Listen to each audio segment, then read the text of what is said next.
রাজা হতে গেলে কি যুদ্ধ জেতা লাগে, নাকি জন্মলগ্ন থেকেই রাজ্য মুঠোবন্দি করা যায়?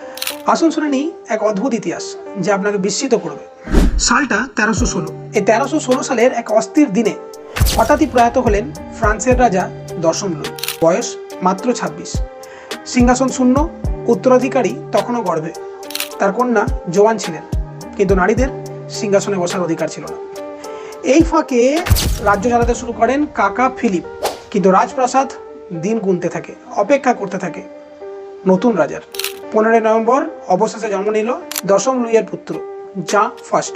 জন্মমাত্রই হলো ঘোষণা, রাজা জা ফার্স্ট অফ ফ্রান্স। কিন্তু রাজত্বের মেয়াদ মাত্র 5 দিন। 20 নভেম্বর রহস্যে মোড়া মৃত্যুর পালা। কারোর মতে অসুস্থতা, আবার কারোর মতে ষড়যন্ত্র। জায়ের বিদায়ের পরেই কাকা ফিলিপ হয়ে উঠলেন রাজা। তারপর আবার কি? তারপর জারি হলো শালিক আইন। নারীরা রাজত্ব করতে পারবে না। জোয়ানের সিংহাসনের আশা চিরতরে শেষ হয়ে গেল। জা ফার্স্ট ইতিহাসের সেই নীরব রাজা, যিনি না হেঁটেছেন না কথা বলেছেন, তবু জন্মের মাত্র 5 দিনেই অমর হয়ে গেছেন ইতিহাসে। কেমন লাগলো ইতিহাসটি কমেন্ট বক্সে জানাও।